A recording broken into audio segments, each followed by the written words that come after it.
Estamos vivendo um momento de total perversão do verdadeiro Evangelho de Jesus Cristo. E um dos aspectos do verdadeiro Evangelho que foi pervertido e corrompido pelos falsos mestres é o culto solene de Deus.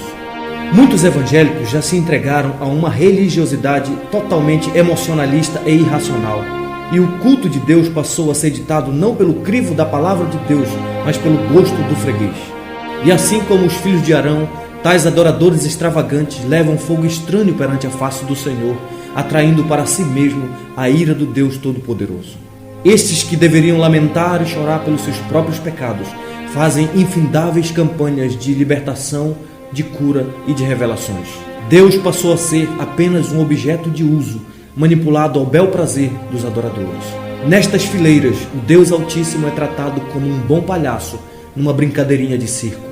E neste circo tudo é permitido, inclusive o ato animalesco de rolar pelo chão, rir descontroladamente e andar de quatro imitando animais. Vale também campanhas políticas, distribuições de amuletos da sorte, lenços ungidos, sal grosso, canetas abençoadas, livros da vida e muitos outros aparatos pagãos condenados pela palavra de Deus. O pior de tudo é que nessa arena gospel vale também substituir a fiel pregação da palavra de Deus por piadas motivacionais. E por não haver uma exposição consistente da palavra de Deus em tais reuniões, a voz do líder ganha valor quase que absoluto entre eles. Afinal, ninguém pode se levantar contra o ungido do Senhor. E o resultado é que tais igrejas são como a igreja de Sardes.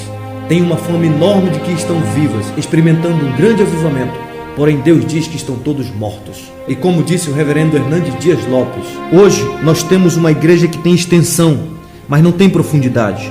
Uma igreja que tem influência política, mas não tem poder espiritual. Uma igreja que tem riquezas materiais, mas não tem integridade moral. Uma igreja que busca os aplausos dos homens, em vez de levar estes homens ao arrependimento. Uma igreja que prega para agradar e não para levar este homem ao arrependimento e à conversão.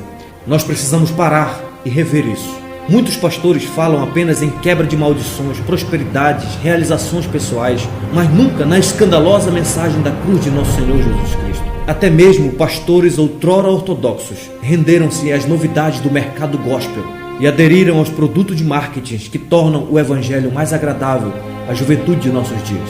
E o evangelho passou a ser simplesmente um produto charmoso para rebeldes consumidores. O culto de Deus está pervertido e o Senhor nos chama ao arrependimento. Mas afinal, biblicamente falando, o que é culto? Como Deus deve ser cultuado?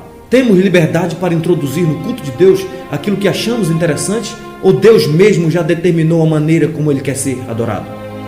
Precisamos lembrar que desde o Antigo Testamento existe uma clara distinção entre a vida cristã como culto e as assembleias solenes do povo de Deus. Sabemos que a nossa vida inteira deve ser um culto ao Senhor. Louvarei ao Senhor durante a minha vida, disse o salmista. Também sabemos que a família da aliança deve se reunir para o culto do Senhor diariamente. Mas também não podemos esquecer que existe o chamado culto público solene, ao qual o autor de Hebreus diz: não deixemos de congregar, como é costume de alguns. Obviamente que a palavra de Deus diz que Deus não habita em templos feitos por mãos humanas, e por isso nós não precisamos de um local sagrado para nos reunir como povo de Deus. Não precisamos de um templo como o do Edir Macedo para cultuarmos ao nosso Deus. O templo de Salomão no Antigo Testamento era apenas um tipo, uma sombra que apontava para o Cordeiro de Deus que seria imolado na cruz do Calvário.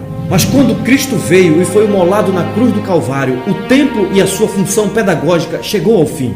Em Marcos capítulo 13, Jesus mesmo profetizou a queda do templo, mostrando que ele não era mais necessário para o culto de Deus. Portanto, qualquer tentativa de reconstrução do templo de Salomão é atitude de rejeição ao sacrifício do Cordeiro de Deus que tira o pecado do mundo.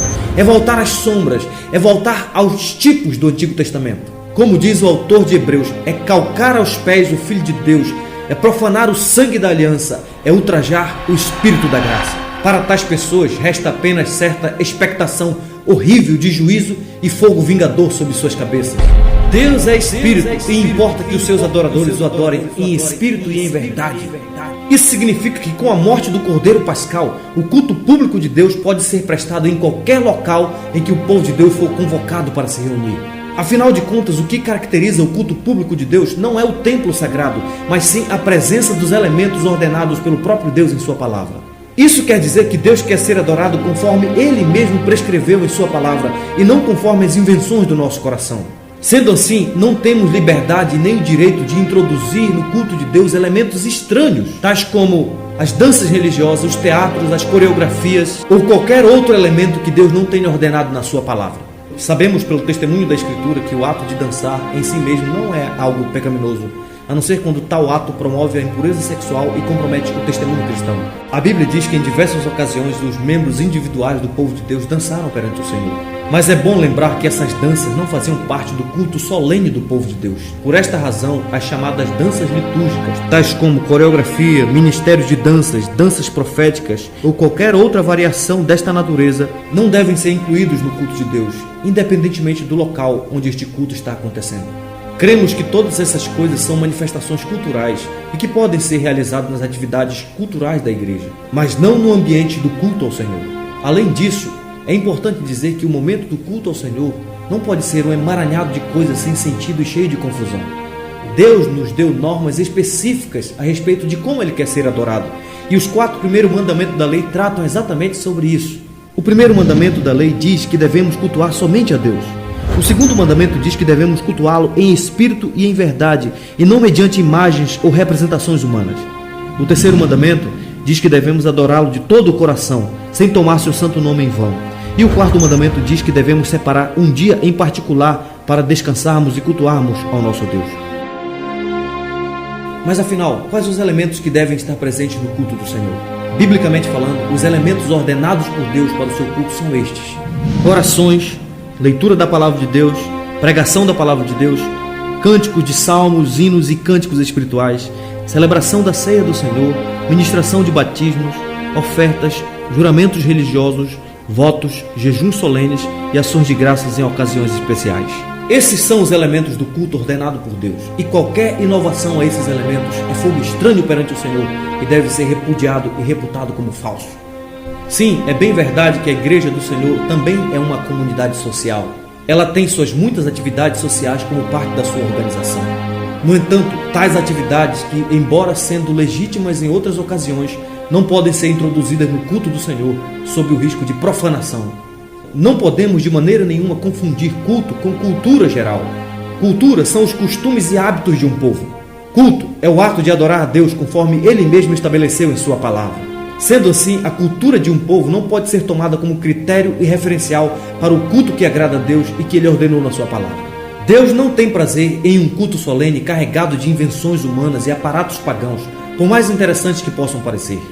Portanto, ao prestarmos culto a Deus, devemos estar certos de que aquilo que estamos fazendo está de fato de acordo com a sua vontade. Caso contrário, estaremos como os filhos de Arão, apresentando fogo estranho perante a face do Senhor e atraindo sobre nós mesmos a sua justa condenação.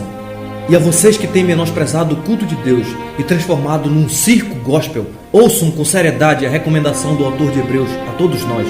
Por isso, recebendo nós um reino inabalável, retenhamos a graça pela qual servamos a Deus de modo agradável, com reverência e santo temor, porque o nosso Deus é fogo consumidor.